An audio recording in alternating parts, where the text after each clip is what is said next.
मैं सोच भी नहीं सकता था कि दुनिया ऐसे ऐसे रूप बदलती है। मेरी मंगनी बचपन में ही अपनी चचाजाद कजन से हो गई थी। जब मेरी नौकरी हुई तो मेरी माँ और चच्ची ने हमारी शादी करने का सोचा। मुझे कोई इतराज नहीं था, मगर मैं अभी दावत इस्लाम को कुछ वक्त देना चाहता था, क्योंकि आज की नस्ल में जो बुराई तेजी से फैलती जा रही थी, मैं उस बुराई को खत्म करना चाहता था। मैंने घर वालों से तबलीग की इजाजत ली, क्योंकि मैं जानता था कि शादी के बाद इंसान मसरूफियात में फंस जाए तो फिर वक्त निकालना चाहे भी तो नहीं निकल सकता। मैं भी शादी के बाद अपनी बीवी को वक्त देना चाहता था और उसका हक नहीं मारना चाहता था, मगर मेरा हमेशा से शौक था कि मैं तबलीग करूं और जो गुमराह हैं उनको दीन की तालीम दूं। इसलिए मैं शादी से पहले तबलीग में शामिल हो गया। मेरा एक दोस्त तबलीगी जमातों के साथ अक्सर सफर करता था। ये दोस्त आलिम की तालीम हासिल करते हुए बना था और मैं इस बात के लिए अपने दोस्त पर अक्सर बहुत रश करता था। मुझे लगता था मेरी निस्बत वो बेहतरीन इंसान था, और असल आलिम तो वो था जो किसी एक इदारे में बैठकर तालीम देने की बजाय लोगों में घूमकर उन्हें दीन का पैगाम देता था और अल्लाह का पैगाम सिखाता था। मैंने अपने दोस्त से बात की तो उसने मुझे बताया कि चंद दिन बाद वो लोग तबलीग के सिलसिले में लाहौर के एक इलाका में जाने वाले हैं और उनका वहाँ कयाम 10 रोज का था। मैं ये सुनकर खुश हो गया। मुझे जल्दी मौका मिल गया था कि मैं अपना शौक पूरा करता। मेरा मानना यही था कि इल्म हासिल करने का फायदा तब होता है जब वो इल्म दूसरों के साथ भी बांटा जाए।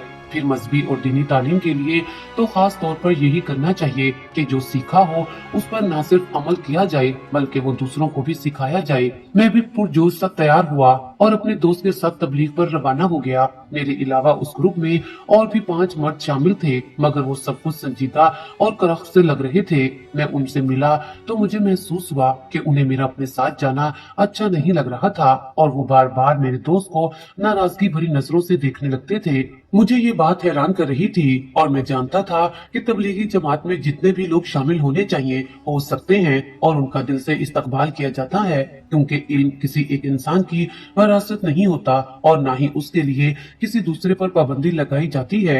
मैंने तन्हाई पाते ही अपने दोस्त से ये बात कर दी थी कि ये कैसे लोग हैं जिनको मेरा तबलीग में शामिल होना भी अच्छा नहीं लगा, तो फिर ऐसे छोटे और तंगदिल के साथ आखिर वो लोगों को दीन की तालीम कैसे दे देते होंगे। मेरी बात पर मेरा दोस्त शर्मिंदगी से नजरें चुराने लगा और फिर बोला कि दरअसल हमारे साथ 1-2 बार ऐसा वाकया पेश आ चुका है कि तबलीग के लिए साथ जाने वाला एक शख्स चोर था और जिस मस्जिद में हमने कयाम किया उसने वहां से चोरी की। उसकी हरकत पर लोगों ने पुलिस बुलाकर हम सबको जेल में डाल दिया था। इसलिए तब से हम अनजान लोगों से परहेज करते हैं और किसी को अपने साथ शामिल नहीं करते। मुझे याद था कि कुछ अरसा पहले मेरा दोस्त किसी इल्जाम में जेल चला गया था और फिर जेल से निकलने के बाद वो कितना अरसा गुमनाम रहा था। मुझे इस बात ने ताज्जुब के साथ अफसोस में मुब्तला कर दिया था। एक इंसान तबलीग की दावत के लिए घर से निकला हो और वो चोरी जैसा गुनाह कमा कर अपने ही साथियों को धोखा भी दे दे, वो आखिर कैसा मुसलमान हो सकता था। उसके धोखे ने आज दिन की दावत देने वाले इंसानों को दूसरे इंसानों के लिए तंग नजर कर दिया था। इसलिए वो लोग मुझे भी शामिल करने से हिचकिचा रहे थे, मगर जब मैंने नरम रवैया रखा और उनके साथ इज्जत से पेश आता रहा तो वो मुझे साथ ले जाने के लिए मान गए। यूं हम लोग 2 दिन के तबलीगी सफर पर रवाना हुए और लाहौर हीरा मंडी के करीब एक मस्जिद में ठहर गए। मुझे इस बात पर थोड़ी बहुत हैरत हुई थी। मुझे लगा था हम लोग आम गली मोहल्लों में जाएंगे, मगर वो लोग जिस मस्जिद में रुके थे उसके बिल्कुल साथ वो जगह थी जहां हम जैसे मर्दों का जाना ममनू होता है और जहां रातें जागती थी। मेरी हैरत पर मेरा दोस्त बोला कि असल तबलीग ऐसे लोगों को ही देनी चाहिए जो दीन से बेखबर जिंदगी गुजारते हों, जो लोग पहले ही नमाज कुरान करते हों। उनको तबलीग देने का कोई फायदा नहीं है। मैं इस बात पर मुत्तफिक भी हो गया था। मैंने देखा था कि जिस रोज से मैं यहाँ आया था मस्जिद नमाजों के औकात में खाली ही रहती थी और इक्का दुक्का लोग नमाज पढ़ने आते थे। मैंने भी यही सोचा कि इस इलाके में आने वाले मर्दों को दावत दीन देंगे तो शायद हमारी वजह से किसी की दिल की स्याही धुल जाए। बहरहाल वहाँ मेरे दिन इबादत में ही गुजरने लगे थे, लेकिन एक बात जो हमें बहुत परेशान करती थी कि हम जब भी तिलावत करने लगते या नमाज अदा करते तो साथ वाले कोठे से निहायत गलीज आवाजें आती कि हमारा वजू ही टूट जाता था। मुझे इस बात ने परेशान कर दिया था और मेरे साथी भी इस बात को लेकर परेशान होते थे।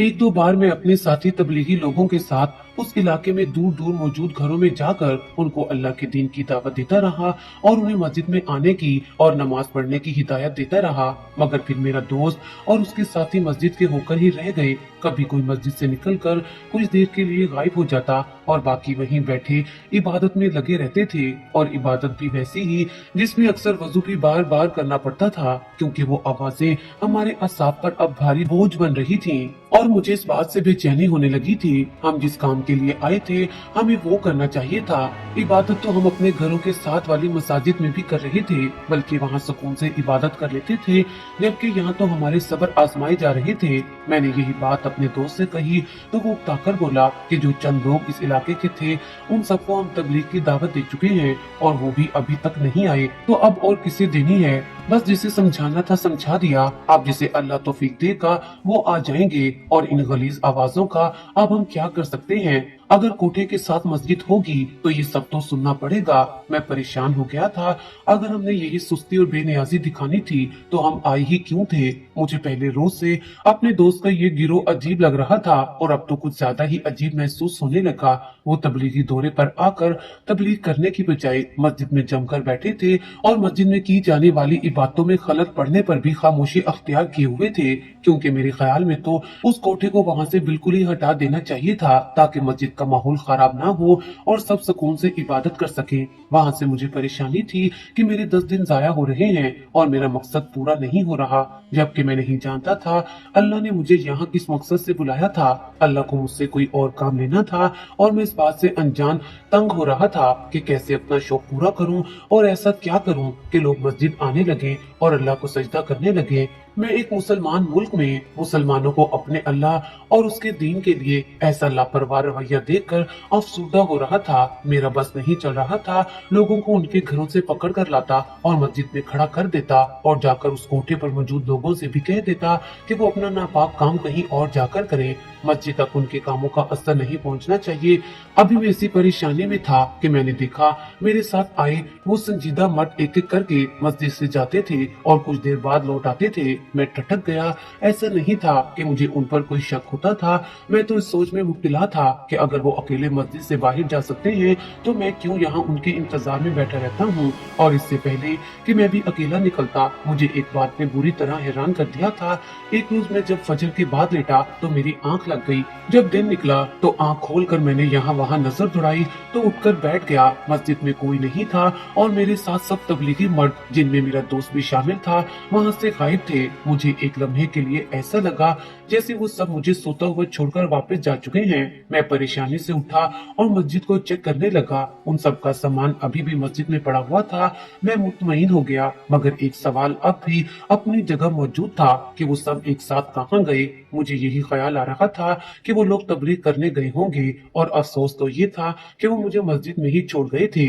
उनके रवैये अब मेरा दिल दुखा रहे थे। मुझे समझ नहीं आ रहा था कि मैं इस नेक काम में जहाँ लोग खुद सबको बुला बुला कर अपने साथ शामिल करते हैं, मेरे साथ आया ग्रुप ऐसे में इतना लालच क्यों कर रहा था। अभी मैं सोच में डूबा हुआ था कि वो लोग वापस लौट आए। मैं जो पहले ही भरा बैठा था उनके आने पर संजीदगी से सवाल करने लगा कि वो लोग सुबह सुबह कहाँ चले गए थे। मेरे कड़वे सवाल पर उन सब ने मुझे देखा और फिर जो जवाब दिया वो मुझे हैरत से गुम कर गया था। वो बोले कि जाहिर है हम जिस काम के लिए आए थे उसी के लिए गए थे। मैं इस बात पर हैरत से बोला कि अगर वो तबलीग के लिए गए ही थे तो मुझे अपने साथ क्यों नहीं ले गए। उस पर एक शख्स बेमुरवती से बोला कि हमने नहीं कहा था तुम बेवक्त सो जाओ। अब अगर तुम यूं वक्त बेवक्त सोए रहोगे तो जाहिर है हम तुम्हें छोड़कर अकेले तबलीग का काम करेंगे।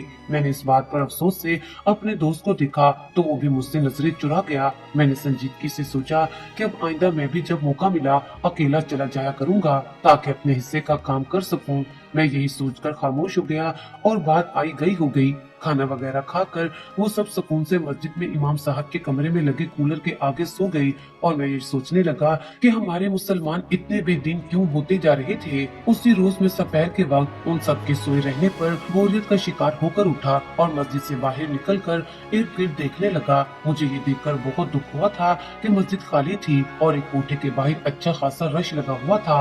ये था आज का मुसलमान और उनका अपने मजहब से प्यार। मैं इस बात से इतना परेशान हुआ कि दिल चाहा चीख चीख कर सब लोगों को बुलाऊं और उन्हें कहूं कि शायद वो भूल बैठे हैं अल्लाह का घर ये है जो खाली पड़ा है और वो दूसरे घरों को आबाद किए हुए हैं।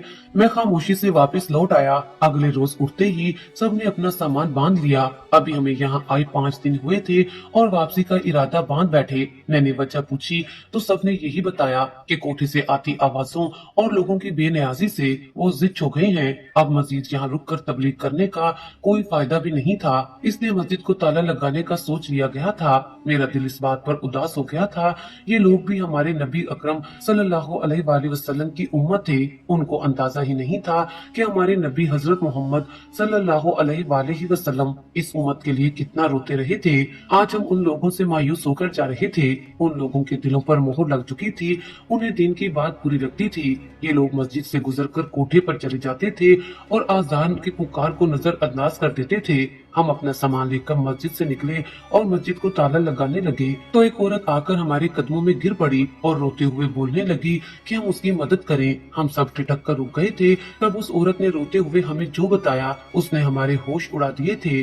जो हकीकत हमें बताई जा रही थी मैं उस पर साकिन होकर रह गया था। अल्लाह अकबर, ये सब क्या हो रहा था? मैंने बेयकीनी से उस औरत को देखा जो सर झुकाए रो रही थी, जबकि मेरे साथ खड़े तबलीगी जमात वालों के चेहरे सुर्ख हो गए थे। वो यकदम उस औरत पर गुस्सा करने लगे कि वो झूठी बातें क्यों कर रही है। मैंने अचानक उन सबको खामोश करवाया। उस औरत से बोला कि वो मुझे तफसील बताए। मुझे उस औरत पर गुस्सा नहीं आ रहा था, बल्कि मैं सब जानना चाहता था। मेरा दोस्त मेरे सवालात पर गुस्सा हुआ और बोला कि ये औरत उस कोठे पर रहने वाली बदकिरदार और जिस्म फरोश औरत है। उसके अल्फाज पर कौन यकीन करेगा?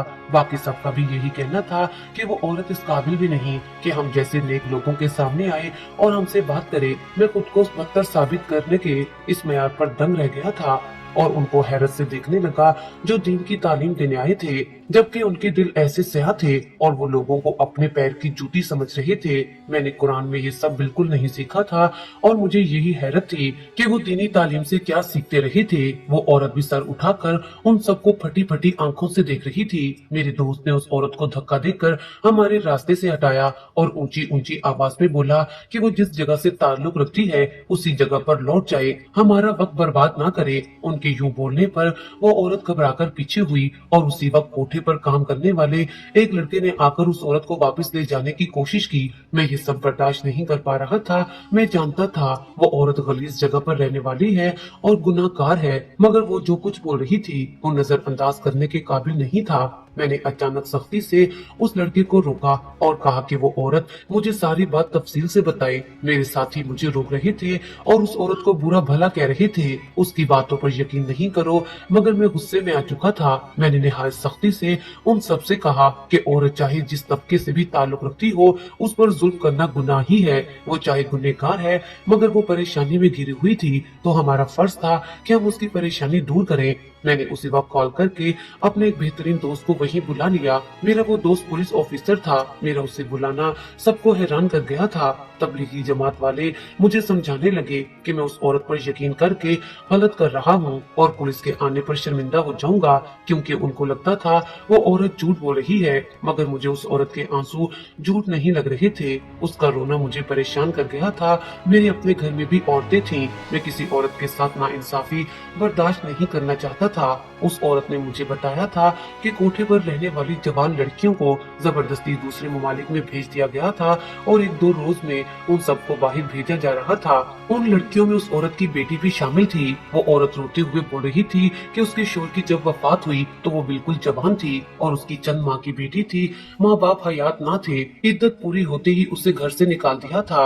रिश्तेदारों के घर रहना चाहा तो जवान और खूबसूरत बेवा को कोई भी मर्दों वाला घर रखने को तैयार नहीं था। मजबूरन उसने किसी के घर कुछ वक्त के लिए पनाह ढूंढकर नौकरी की तलाश की, मगर वो जहाँ काम पर गई उसके जिस्म की कीमत लगाई जाने लगी। वो माशरे के गधों से बच बच कर थक चुकी थी और अपनी इज्जत की हिफाजत करना उसके लिए मुश्किल हो गया था। फिर नन्ही बच्ची को पराए घरों में रखकर नौकरी करना भी मुश्किल अमर था। उन दिनों उसे एक औरत मिली जिसने उसे एक महफूज रास्ता दिया।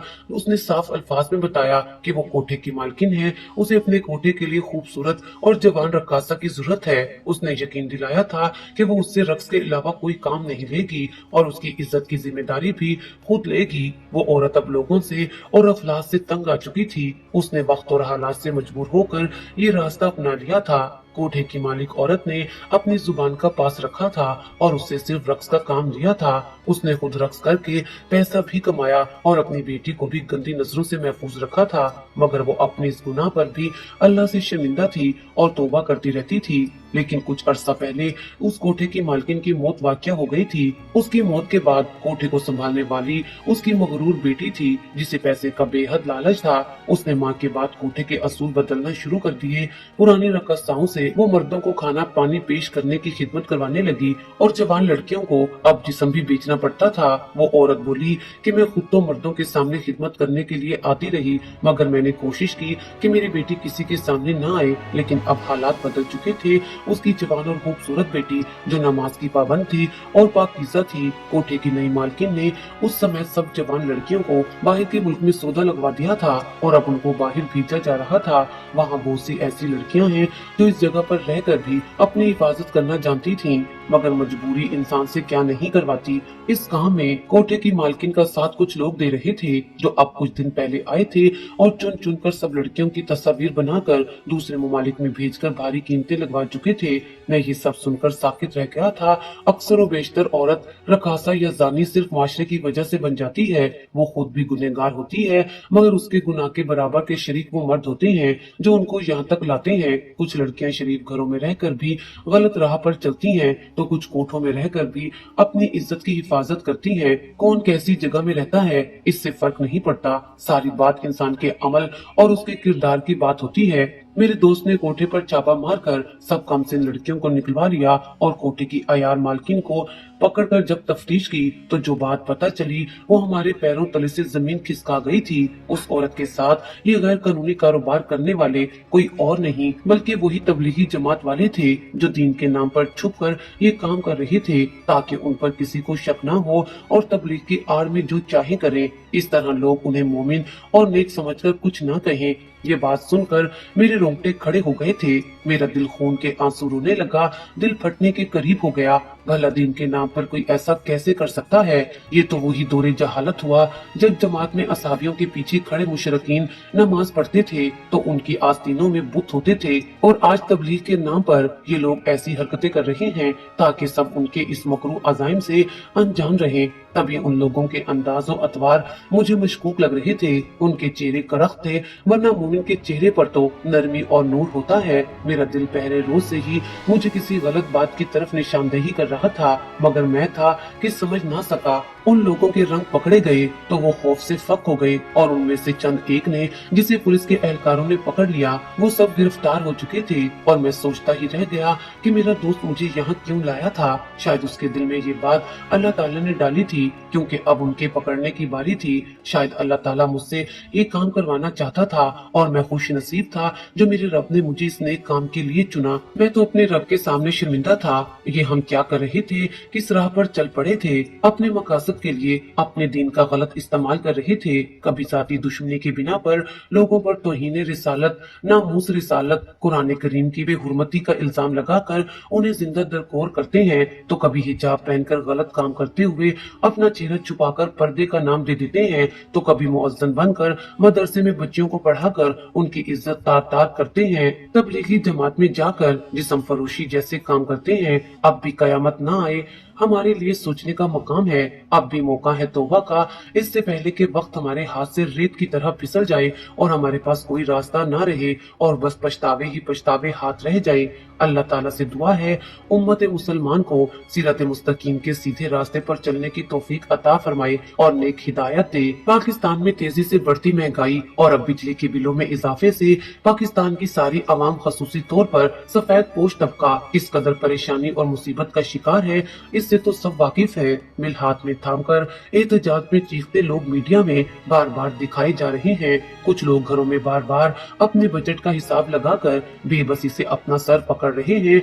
मेरा शुमार उन लोगों में ही था। मैं ना ही मीडिया के सामने जाकर शोर कर सकता था, ना हुकूमत को बुरा भला कह सकता था। मैं उन लोगों में से था जो अपनी परेशानी और तंगदस्ती का इश्तेहार लगाना पसंद नहीं करते थे और घर में ही अपनी परेशानी का हल खुद ढूंढ लेते हैं। मैं गरीब इंसान था जिसकी तनख्वाह इस कमर तोड़ महंगाई के दौर में में बामुश्किल 15,000 थी और हमेशा मेरे घर का बिल कम से कम 3 या 4,000 आता था। मगर इस मर्तबा बिल आया तो मैं ये देखकर गूंग हो गया कि बिल मेरी औकात से कहीं ज्यादा था।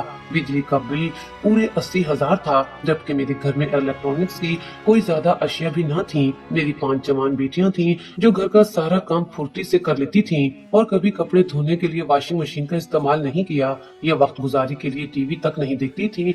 मैं इस नाइंसाफी पर सिवाय अफसोस के और कुछ नहीं कर सकता था। मेरे अंदर इतनी हिम्मत न थी कि जाकर हुकूमत और मीडिया के सामने एहतजाज करता, क्योंकि मैं जानता था इस सब का कोई फायदा नहीं है। हमेशा से ही लोग खुद वोट देकर ऐसी हुकूमतें खुद पर मुसल्लत कर लेते हैं और फिर ऐसी नाइंसाफियों पर चीखते चिल्लाते सड़कों पर निकल खड़े होते हैं। मगर हुकूमत सिर्फ वही करती है जो उनका दिल चाहता है और अपनी नाइंसाफियों के लिए 100 दलाइल निकल आते हैं जिनमें सहरे फरिस खजाना खाली होने का रोना धोना होता है। मुझे हैरत होती थी उन लोगों पर जो फिर भी हर बात चंद पैसों में बिक जाते हैं और वोट होने पर फिर से उन्हीं हुक्मरानों को वोट देकर हाथ छाड़ लेते हैं। फिर चाहे सैलाब हो या जंसले, उनके नुकसानात पर कभी उस हुकूमत ने आगे बढ़कर उनका हाथ नहीं थामा, न उनके नुकसानात की भरपाई की है। मैं जलने कूदने के अलावा कुछ नहीं कर सकता था।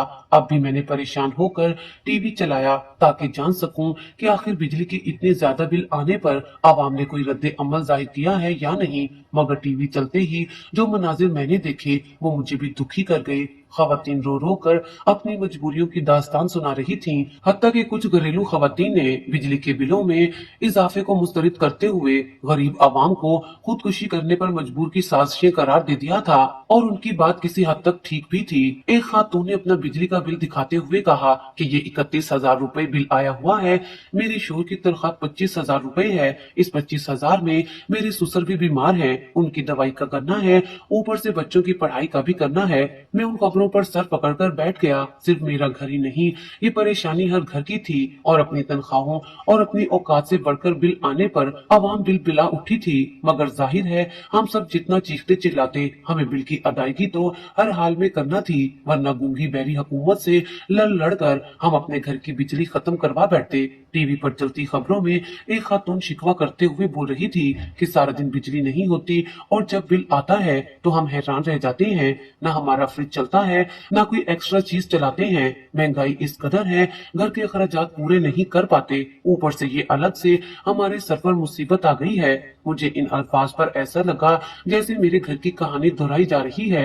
मैंने टीवी बंद किया और सर पकड़कर बैठ गया। मेरे घर में कोई ऐसी कीमती शय न थी कि जिसे बेचकर मैं बिजली की अदायगी कर पाता। ये बात सोचते हुए मैंने सर उठाया तो सामने मेरी बेटियां सर झुकाए घर का काम कर रही थीं। एक गरीब के पास सबसे कीमती तो उसकी इज्जत होती है और मैं भी उस वक्त इतना परेशान हो चुका था कि महंगी चीज को सोचते ही अपनी बेटियों को देखने लगता था। यकदम शैतान ने मेरे दिमाग में ऐसे ख्यालात डाले थे कि एक पल के लिए मेरे रोंगटे खड़े हो गए। मुझे वसवसे सता रहे थे कि इस जान लेती महंगाई में अगर मैंने बिल अदा न किया तो घर की बिजली कट जाएगी और मेरी बेटियां ही मुश्किल का शिकार होंगी। मैं सारा दिन घर से बाहर अपनी नौकरी पर होता था और मेरी बेगम हयात ना थी। घर में अकेली बैठी लड़कियां जब ऐसे हालात देखती कि ना बिजली है ना पानी तो शायद खुदकुशी करने पर मजबूर हो जाती। मैं पूरा दिन इसी सोच में गुम रहा और खुद को उल्टे सीधे दलाइल देता रहा। बेटियों ने खाने पर बुलाया तो गैर दिमागी से उठकर उनके साथ जा बैठा। मेरी छोटी बेटी मुझसे अपनी जरूरत की अशिया का मुतालबा कर रही थी। वो स्कूल जाती थी और हर माह उसकी कॉपी पेंसिल का खर्च मेरे सर पर लटका रहता था। मैंने उसे बहला दिया कि जल्द उसकी खरीदारी करूंगा। घर में राशन भी खत्म था और मैं ये सब किसी न किसी तरह बराबर कर लेता अगर बिजली का बिल अदा ना करना पड़ता। मुझे बार बार अपनी जवान बेटियों का ख्याल आ रहा था। इस मुश्किल में अगर वो बाप का सहारा बनती तो इसमें क्या ऐब था। इज्जत और शराफत से जिंदगी गुजार कर इंसान को भला मिलता ही क्या था। वही जिल्लत और परेशानी जिसका शिकार होकर अक्सर लड़कियां या उनके माँ बाप अपनी जान खुद लेकर उस मुश्किल जिंदगी से आजाद हो जाते हैं। अगर देखा जाता तो बुरे काम तो वो भी थे जो हम रोजमर्रा जिंदगी में गीबत, ऐबकशी, तानाजनी और भुगस जैसे गुनाह करते हैं। शैतान मुझे पूरी तरह से वरगला चुका था और मैं कमजोर ईमान का बंदा बशर था जो उसके बहकावे में आकर खुद को दूसरे गुनाह बताते हुए एक इतने बड़े गुनाह का सोच बैठा जिसे सुनकर मेरी बेटियां शायद सदमे से ही मर जाती। जो ही रात हुई, काम काज से फारिग होकर मेरी बेटियां अपने अपने बिस्तर पर सो गईं। मैं सोने की बजाय उन सबकी नींद में जाने का इंतजार करता रहा और जब वो सो गईं तो मैं दबे पांव अपनी बड़ी बेटी के सर पर पहुंचा और उसे आहिस्तेगी से जगाया। वो जाकर मुझे सवालिया नजरों से देखने लगी। मैंने नजरें चुराते हुए उसे कहा कि मेरे साथ चलो, एक बहुत जरूरी काम है। वो ताबेदारी से चादर ओढ़ती मेरे साथ चल पड़ी। मेरा ज़मीर मुझे बार बार मलामत कर रहा था मगर मैं उसे थपक कर सुलाता सिर्फ अपने बिल का सोच रहा था। मैंने अपनी बेटी को एक होटल में ले जाकर एक रात के लिए 1 लाख के औज भेज दिया। मेरी इस हरकत पर मैंने देखा कि मेरी बेटी बेयकीनी और सदमे में घिरी मुझे देख रही थी। वो बाप जो बेटियों को जरूरत की तालीम देकर दोबारा घर से बाहर निकलने की इजाजत नहीं देता था, आज वो खुद उसे किसी गैर मर्द के हवाले कर रहा था। उसकी हालत उस वक्त क्या हो सकती थी शायद मैं अंदाजा ही नहीं कर सकता था। मैं बेटी की सहमी हुई आंखों से नजरें चुराता वापस घर लौट आया और सारी रात सर झुकाए बैठा रहा। मुझे सुकून नहीं मिल रहा था। मुझे बार बार ये ख्याल सता रहा था कि अगले रोज मेरी बेटी वापस आएगी तो मेरे बारे में अपनी बहनों को क्या बताएगी और उस वक्त उसकी हालत न जाने क्या होगी। मैं रोता जा रहा था, दिल कर रहा था खुदकुशी कर लूं, मगर लोगों ने जीना हराम कर रखा था और अल्लाह ने खुदकुशी हराम कर ली थी। इसी सूरत हाल में मैं और क्या करता। अगर खुद को खत्म कर भी लेता तो मेरे खत्म होने पर मसाइल खत्म नहीं होते। मेरी बेटियां और ज्यादा परेशान हो जाती। उनका कोई भाई भी नहीं था। मैं घर का वाहिद मर्द था। उन सारी बेटियों की जिंदगी खराब करने से बेहतर मैंने यही सोचा कि बड़ी बेटी को ही, इससे आगे मुझसे कुछ ना सोचा गया। सारी रात ज़मीर की मलामत और शैतान के बहकावे एक साथ चलते रहे। बेटी को सोचते सोचते सुबह के करीब मेरी आंख लग गई। मेरी आंख घर के दरवाजे पर होती जोरदार दस्तक पर खुली थी। मैं हड़बड़ाकर जगा और जाकर दरवाजा खोला। मुझे लगा था मेरी बेटी वापस आई होगी, मगर दरवाजा खोलते ही जो मंजर मैंने देखा वो मेरे होश उड़ा गया था, क्योंकि मेरी बेटी के साथ तो 10 काले हबशी मौजूद थे और उनके हाथ में काले बैग थे। मैं फटी फटी आंखों से उन सबको देख रहा था और मेरी बाकी बेटियां भी हैरत ज़दा सी घर में आए उन हबशियों को देख रही थीं। वो हबशी हमारे घर में घुस आई और तब जो हुआ वो मुझे दंग कर गया था। कुछ देर बाद वो हबशी घर से गई तो मैं निढाल और शर्मिंदा सा एक तरफ ठहर गया। मेरी बेटियां एक कमरे में बंद हो चुकी थी। मेरी आंखों से आंसू बहते जा रहे थे कि मैं ये क्या गुनाह कर बैठा था। मैंने देखा कि मेरी बड़ी बेटी जब से घर आई थी बिल्कुल साकित और चुप चुप सी थी। मैं उससे नजरें नहीं मिला पा रहा था। इतना मजबूर और बेबस था कि अपनी ही बेटी का सौदा कर लिया था। मैं मुंतजिर था कि मेरी बेटियां सच जानकर मुझ पर चीखेंगी और मुझे बुरा भला कहेंगी, मगर मुझे तब हैरत का झटका लगा जब पूरा दिन गुजर जाने के बाद भी मुझे किसी ने कुछ नहीं कहा, बल्कि खामोशी से मामूल का काम निपटाती रही। मैंने अपनी बड़ी बेटी को देखा जो सिमटी हुई सी कमरे के एक कोने में बैठी थी। मेरा दिल लरसने लगा। न जाने वो क्या कुछ झेल आई थी। मैं जानता था वो ये वक्त सारी जिंदगी नहीं भूल पाएगी और इस अजियत को सहती शायद एक रोज पागल हो जाती। मैं कैसा बाप था जिसने अपनी खुशी और अपनी आसानी देखी थी और अपनी मासूम बेटी के बारे में बिल्कुल नहीं सोचा था। मुझे एक रोज पहले की जाने वाली अपनी सरकत का पसे मंजर याद आने लगा था। दरअसल मैंने कल शाम ही ऑफिस से वापसी पर एक होटल में हबशी देखे थे। वो सियाह थे जो पाकिस्तान में घूमने आए थे और मैं जानता था हबशी औरतों के लिए कितने शौकीन होते हैं। मैं भी उनके शौक का इंतजाम करके पैसा हासिल करना चाहता था और इस इंतजाम के लिए मैंने अपनी ही बड़ी बेटी का इंतखाब कर लिया था जो बिल्कुल जवान और बेहद खूबसूरत थी। मैं एक बाप होकर ये सोच रहा था कि अगर मेरी बड़ी बेटी जैसी हसीन लड़की उन हबशियों के सामने जाएगी तो यकीनन वो न चाहते हुए भी उसे पाने का शौक पाल बैठेंगे और यूं मैंने जाकर अपनी बेटी उनके हवाले कर दी थी, जबकि मेरी तवक्का के ऐन मुताबिक वो मेरी बेटी को देखते ही राल टपकाने लगेंगे। मगर एक पूरी रात के बाद सुबह जब मेरी बेटी आई तो वो हबशी भी उसके साथ थे और उनके हाथ पैसों से भरा एक बैग था। वो मुझे धकेलकर घर के अंदर दाखिल हुए और हाथ लहराते न जाने क्या कुछ बोल रहे थे। मैं कुछ समझ नहीं पाया था। फिर उन्होंने सामने नजर डाली तो मेरी बाकी बेटियां भी हवा से बाख्ता सी उनको देख रही थीं, जिनके साथ उनकी बड़ी बेटी आई थी। मुझे खौफ खौफ महसूस हुआ कि कहीं वो हबशी मुझसे दूसरी बेटियों का मुतालबा न कर बैठे। मैं अपनी बेटियों को कमरे में जाने का इशारा दे रहा था कि मेरी नजर अपनी बड़ी बेटी पर पड़ी, जो खाली खाली नजरों से मेरे इशारे देख रही थी जो मैं अपनी बाकी बेटियों को कर रहा था। यकीनन तब वो यही सोच रही थी कि मैंने उसे खुद उन मर्दों के हवाले किया और अब उसी की बहनों को उन्हीं हबशियों से बचाने की कोशिश कर रहा हूँ। मैं शर्म से डूब मरने जैसा हो गया, जबकि वो हबशी मेरी बाकी बेटियों को देख कर भी कुछ बोलते रहे और मुझे उनके लहजे से लगा जैसे वो मुझ पर गुस्सा हो रहे हों। फिर उन्होंने वो स्याह बैग मेरी तरफ फेंका जो मेरे कदमों में आन गिरा था। वो मुझे घूरती नजरों से देखकर वहां से चले गए और मैं गूंग खड़ा रह गया कि इस सब का क्या मकसद था। वो लोग मुझे क्या कहना चाहते थे और किस बात से नाराज थे। मैंने डरते डरते झुककर वो बैग खोला तो मेरी आंखें फटी की फटी रह गईं। वो स्याह बैग पैसों से भरा हुआ था और खुश होने की बजाय मेरा दिल चाह रहा था किसी दरिया में छलांग लगाकर मर जाऊं, क्योंकि ये पैसा मुझे मेरी जवान बेटी के लिए दिया गया था। मैं चुपचाप आंसू बहा रहा था और अपनी बेइज्जती पर मातम कर रहा था, जबकि मेरी बेटी जब से आई थी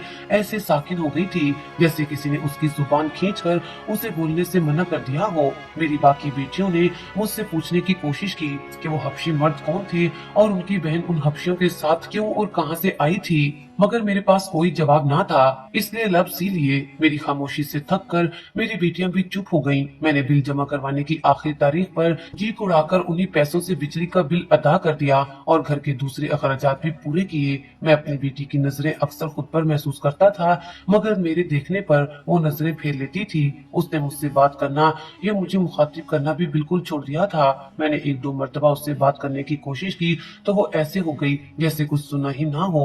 मैं अपनी बेटी के इस रवैये पर नादिम हो गया। मैं उससे पूछना चाहता था कि वो ठीक है या नहीं। जो बात मुझे पहले सोचनी चाहिए थी वो मैं अब सोच रहा था कि मेरी बेटी उन हट्टे कट्टे मर्दों के दरमियान किसी जहनी दबाव का शिकार हो गई हो और उनकी जबरदस्ती पर यकीनन मेरी बेटी का दिमागी तवाज़ुन असल हालत में नहीं रहा था। इस बात को अभी 3-4 माह गुजरे थे कि मेरी उसी बेटी का रिश्ता आ गया। लड़का मेरी मरहुमा बीवी का सगा भांजा था और वो खुद मेरी बेटी का तलबगार हुआ था। मैं इस रिश्ते के आने पर खुश होने की बजाय घबरा गया था। मुझे खौफ था कि शादी करने पर या अपनी बेटी को रुखसत करने पर उसकी दिमागी और जिस्मानी हालत से उस पर गुजरी कयामत लोगों को पता चल जाएगा और ये बात मेरे लिए बदनामी के अलावा मेरी बाकी बेटियों के नसीब पर भी स्याह दाग बन जाती और मेरी पाकोबाज और बाकिरदार बेटियों को लोगों की नजरों में गिरा देती। मैं रिश्ते से इनकार करना चाहता था। अपनी साली के बार बार आने और मिन्नतें करने पर अभी मैं तज़्ब-ज़ब्त का शिकार था कि एक रोज मेरी बड़ी बेटी मेरे सामने आ गई। इस वाक़े के बाद से वो आज तक न कभी मेरे सामने आई थी, ना ही कभी मुझसे कलाम किया था। आज पहली बार वो खुद मेरे पास आई थी।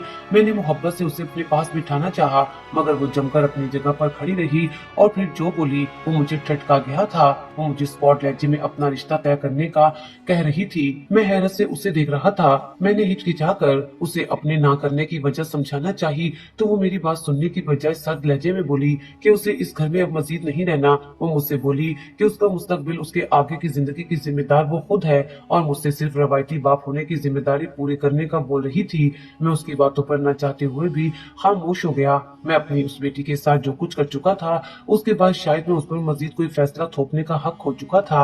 मैंने अपनी बेटी के कहने पर रिश्ते के लिए हाँ कह दी। मैं अपनी तैयारियां करने का सोच रहा था कि मेरे होने वाले दामाद ने मुझे कुछ भी देने से मना कर दिया। वो सिर्फ सादगी से रुखसती चाहता था। मुझे हैरत हो रही थी कि कैसे सब हालात मेरी बेटी के हक में जा रहे थे। यकीनन वो भी मुझसे अब कुछ लेना नहीं चाहती थी। मैंने चंद दिनों में ही सादगी से अपनी बेटी को रुखसत कर दिया और उस जिम्मेदारी से फारिग होकर मैं खुश होने की बजाय मजीद घबराहट में घिर गया था। मुझे हर वक्त यही डर लगा रहता था कि कभी मेरी बेटी रोती हुई मेरे पास आएगी कि उसे इस हादसे की वजह से शोहर ने तलाक दे दी है, मगर कई माह गुजर जाने के बाद भी ऐसा नहीं हुआ। एक रोज मैं खुद अपनी बेटी से मिलने उसके घर गया तो ये देखकर हैरान रह गया कि वो खुशबाश और बिल्कुल ठीक ठाक थी। शादीशुदा जिंदगी ने उसका रंग रूप मजीद निखार दिया था और उस घर में उसे बहुत मान और मोहब्बत मिली थी। मैंने अकेले में बैठी उसको खोजने की कोशिश की तो अचानक मेरा दिमाग वहां आ गया और उसके जुमले ने मेरे होश उड़ा दिए। वो मुझसे बोला था कि मैं परेशान ना हूँ क्योंकि वो ऐसी सच्चाई जानता है जिससे मैं भी ना वाकिफ हूँ।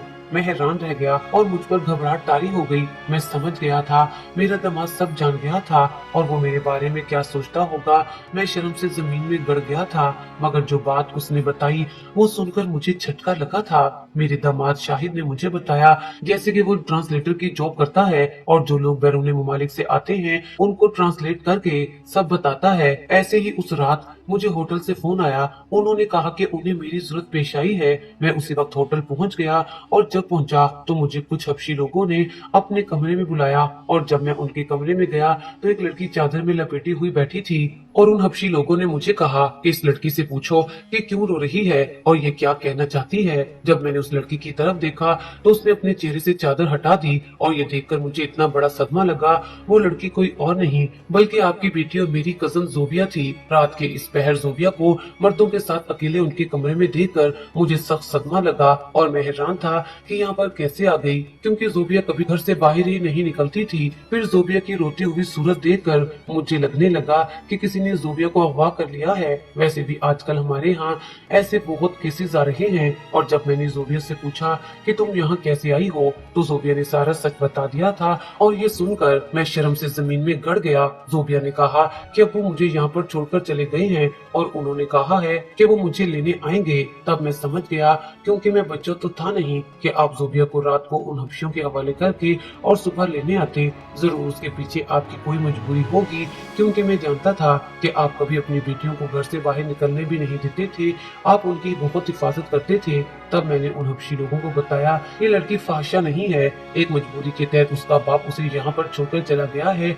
एक शरीफ खानदान की लड़की है, इसीलिए रो रही है और ये इस गलत काम के लिए तैयार नहीं हो रही। मैंने उनको ये भी बताया कि ये मेरी कजन है, मैं इसे अच्छी तरह जानता हूँ। तब उन लोगों को जोबिया की रोनी सूरत पर तरस आ गया और वो लोग आपको बुरा भला कहने लगे, आप पर लानत मलामत करते रहे और पैसों का बैग लिया और जोबिया को तसल्ली दी। फजर के वक्त मैं ही उन हबशियों के साथ आपके घर आया था और दरवाजे से कुछ फासले पर खड़ा हो गया था। वो लोग जब गुस्से में आपसे बात कर रहे थे तब यही बोल रहे थे कि मैं एक बहुत ही बुरा बाप हूँ जिसने अपनी मजबूरी के ओस अपनी बेटी का सौदा कर दिया था। मुझे ऐसी मजबूरियों को लेकर डूब मरना चाहिए था जिन्होंने मुझे अपनी इज्जत फरोख करने पर मजबूर कर दिया था। अपने दामाद शाहिद की बात सुनकर मेरा दिल डूब मरने को कर रहा था। खुदा का शुक्र है कि मेरी बेटी की इज्जत महफूज रही थी। शर्मिंदगी ही शर्मिंदगी थी जबकि मेरी बेटी सर झुकाए बैठी रो रही थी। कितने अरसे बाद मैंने उसे रोते हुए देखा था, मगर मेरी हिम्मत नहीं हो रही थी कि मैं आगे बढ़कर उसके सर पर हाथ रखता और उसे तसल्ली देता। मैंने खुदकुशी का इरादा कर लिया था, क्योंकि अभी शर्मिंदगी के साथ जीना मेरे लिए मुमकिन नहीं रहा था। अपनी बीवी और बच्चियों से आखिरी बार मिलने के लिए मैं घर आया। अपने सब बच्चियों के सर पर हाथ रखा था। वो हैरत से मुझे देखने लगी। एक ने इस कदर प्यार की वजह पूछी तो मैं रो दिया और नफे में सर हिलाते हुए घर से बाहर चला आया। मेरा इरादा हमारी आबादी से दूर गुजरने वाले दरिया में छलांग लगाकर मरने का था। उस दौरान मैं अल्लाह से अपने गुनाहों की माफी मांग रहा था, मगर मेरा दिल जोबिया से माफी मांगने के लिए भी मचल रहा था। मैं उससे माफी मांगना चाह रहा था, लेकिन शर्मिंदगी की वजह से उसके सामने सर भी नहीं उठा सकता था। इसलिए बिना माफी मांगे दरिया पर खुदकुशी करने पहुंच गया। मैं अभी खुदकुशी करने ही वाला था कि जब मुझे मेरे दामाद शाहिद की आवाज सुनाई दी और वो मुझे खींचकर ले गया और कहा कि जोबिया मुझसे मिलना चाहती है। मेरी बेटियों ने मेरी ऐसी हालत देखकर और मुझे रोता हुआ घर से निकलते देखकर जोबिया को फोन कर दिया था, जिसकी वजह से उसने फौरन शाहिद को मुझे लेने के लिए भेज दिया था। अपनी बेटी की तरफ से मिलने का पैगाम जैसे मुझ में नई जिंदगी डाल गया था। जल्दी जल्दी उसके घर पहुंचा। जब वो आकर मेरे सीने से लग गई, मेरी बेटी ने कहा कि वो मेरी मजबूरी समझती है। बिजली का 80,000 का बिल भरना मेरे बस की बात नहीं थी, वरना कोई भी बाप इतना बेगैरत नहीं हो सकता। मैंने बचपन से अब तक उनकी हिफाजत की थी। वो जानती है कि मैं शदीद मजबूरी में हबशों के हवाले उसे करके आया था। ये सब बातें सुनकर मेरी आंखों में आंसू आ गए थे और मैंने अपनी बेटी के सामने हाथ जोड़ दिए। मेरी बेटी ने मुझे माफ कर दिया था और मेरा दामाद शाहिद खड़ा मुस्कुरा रहा था। अभी हम बातें कर ही रहे थे कि शाहिद के मोबाइल पर किसी की कॉल आई थी। वो सुनकर चौंक गया था। उसके मोबाइल पर उन्हीं हबशियों की कॉल आई थी। वो मुझसे बात करना चाह रहे थे और जो बात उन्होंने मेरे साथ की थी उसने मेरे होश उड़ा दिए थे। उन्होंने मुझे होटल में मिलने के लिए बुलाया था। जब मैं वहां पर गया तो उन्होंने मुझे एक बेहतरीन नौकरी देने की ऑफर की, जिसे सुनकर खुशी के मारे मेरे आंसू निकल आए। मैं वहीं जमीन पर गिरकर रोने लगा। अल्लाह पाक सब बेटियों की इज्जत को महफूज रखे।